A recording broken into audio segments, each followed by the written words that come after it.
Assalamualaikum warahmatullahi wabarakatuh. Apa kabar anak-anak hebat, terutama anak-anak SMP Negeri 2 Adiwerna? Ketemu lagi sama Bu Nur Hasanah. Kali ini Bu Nur Hasanah akan membahas soal PTS ya. Kemarin kan kalian habis PTS. Nggak usah bingung bagaimana kok kemarin jawabannya benar apa salah, kita belajar bersama di sini ya. Kita akan membahas soal PTS genap kemarin yang matematika kelas 9 yang diteskan di SMP Negeri 2 Adiwerna. Kemarin soalnya ada 15 ya. Yang 10 pilihan ganda dan 5 isian. Oke, kita mulai dari soal yang pertama. Bangun-bangun berikut ini pasti sebangun kecuali 2 segitiga sama sisi, 2 persegi, 2 persegi panjang, dan 2 lingkaran. Mana ini yang tidak sebangun? Ya, kalau mau jawab itu tentu harus ingat dulu. Apa sih syarat 2 bangun datar itu dikatakan sebangun? Ya, ini syaratnya ya. Sudut-sudut yang bersesuaian harus sama besar. Sisi-sisi yang bersesuaian memiliki perbandingan yang sama. Kalau kita lihat di 2 segitiga sama sisi, katakanlah segitiga sama sisi yang pertama panjang sisinya 5, yang kedua misalkan 6. Kalau sudut jelas sama sisi sama semua ya, sudutnya masing-masing 60, jadi syarat 1 pasti terpenuhi. Syarat 2, yang pertama 5, yang kedua 6, pasti perbandingannya selalu 5 banding 6. Artinya 2 buah segitiga sama sisi pasti sebangun. Jadi jawabannya jelas bukan A, karena yang diminta kecuali. Demikian juga untuk yang 2 buah persegi, pasti juga sebangun. Sehingga jawabannya bukan B. Nah, kalau yang C, coba yang C. Kalau yang C 2 buah persegi panjang. Nah, ini saya kasih contoh ininya, ada 2 persegi panjang ini. 2 persegi panjang. Nah, misalkan persegi panjang pertama ini yang merah, ukurannya misalkan ini 3 cm, ini 1 cm.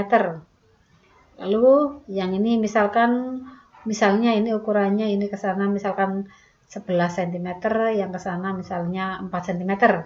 Nah, perbandingannya berarti kan ini nanti 3 banding 11. Kemudian untuk yang lebarnya ini tadi 1 banding 4. Nggak sama dong. Nah, karena tidak sama, berarti 2 persegi panjang belum tentu sebangun. Bukan pasti tidak sebangun ya, belum tentu. Ya. Jadi jawabannya yang C. Kalau 2 buah lingkaran jelas pasti sebangun. Kita lihat soal berikutnya, soal yang kedua. Selembar kertas berbentuk persegi panjang berukuran 21 cm x 33 cm. Bangun yang sebangun dengan kertas tersebut adalah, nah ini ada 4 pilihan. Keempat-empatnya berbentuk persegi panjang ya, jadi jelas sudutnya tidak usah dipertanyakan, besarnya sama ya, untuk sudut yang bersesuaian. Kebetulan kan sudutnya persegi panjang selalu 90. Kita tinggal cek ke syarat kedua, yaitu cek untuk perbandingan sisinya.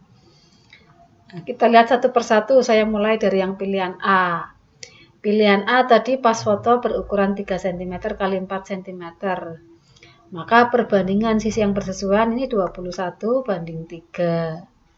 Disederhanakan 7 banding 1. Sisi sebelahnya 33 banding 4. Nah, sama enggak ini? Jelas tidak sama. Artinya pilihan A salah. Jelas tidak sebangun. Kita lihat ke pilihan yang B sekarang. Di yang B itu kertas ukuran 7 cm x 11 cm. Kita lihat perbandingan sisinya. Ini berarti 21 banding 7. Disederhanakan 3 banding 1. Kemudian satunya 33 banding 11. Disederhanakan juga 3 banding 1. Sama dong? Iya. Berarti perbandingan sisinya sama. Maka sebangun. Jadi B adalah jawabannya. Meskipun kita udah ketemu jawaban, nggak ada salahnya kita lihat sih yang C sama yang D. Nah, kita lihat misalkan yang C itu ada meja berukuran 105 cm x 55 cm. Perbandingan sisinya berarti 21 banding 105, disederhanakan 1 banding 5. Kemudian 33 banding 55 disederhanakan 3 banding 5. Tidak sama ya, berarti tidak sebangun. Sehingga memang yang C bukan pilihannya. Demikian juga yang D. Itu ada kertas karton berukuran 70 cm kali 120 cm. Kita lihat perbandingan sisinya. 21 banding 70, sederhanakan 3 banding 10. Satunya 33 banding 120 disederhanakan 11 banding 40. Tidak sama, berarti juga tidak sebangun. Jadi jelas ya pilihannya hanya satu, yaitu yang B. Kita lanjut soal yang nomor 3. A, B, C, D. Ini sambil lihat gambar ya. Persegi panjang. Kedua diagonalnya yaitu AC dan BD berpotongan di O. Segitiga yang kongruen dengan segitiga AOB ya. Kongruen ingat kan? Iya, kalau kongruen itu berarti sudutnya harus sama besar, sisinya harus sama panjang. Jadi harus benar-benar sama. Hanya ada satu segitiga yang sama dengan segitiga AOB, yaitu segitiga DOC. Maka jelas jawabannya yang B. Nggak ada pilihan lain ya. Ini gampang sekali. Kita lanjut ke soal nomor 4.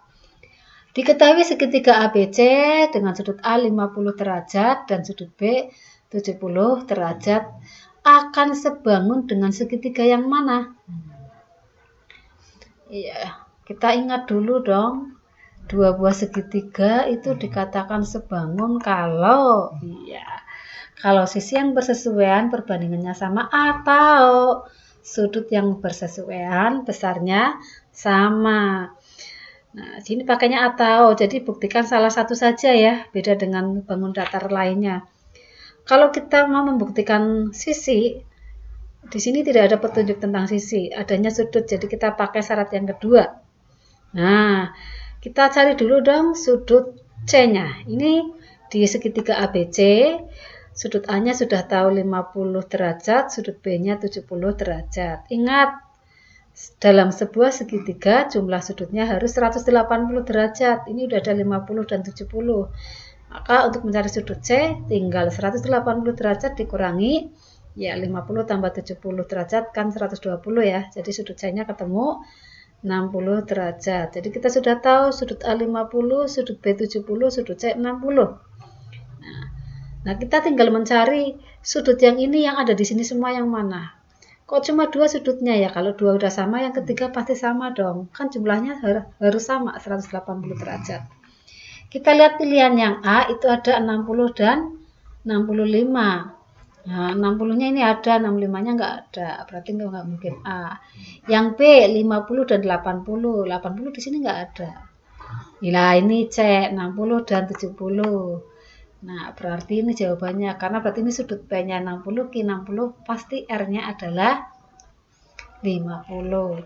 Yang D juga bukan jawabannya karena ini 50 sama 75. Jadi jawabannya adalah C. Nah, kita lanjut ke soal nomor 5. Ada gambar, jadi perhatikan gambarnya. Perhatikan bahwa BC dan DC 10. Ini BC, ini DC 10 ya.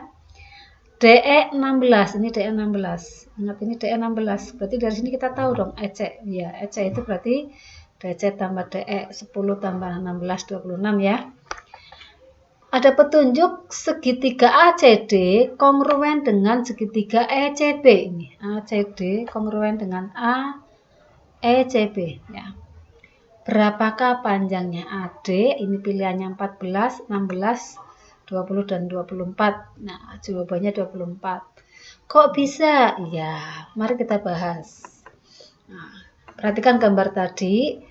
Untuk memudahkan itu, ini kan ada dua segitiga.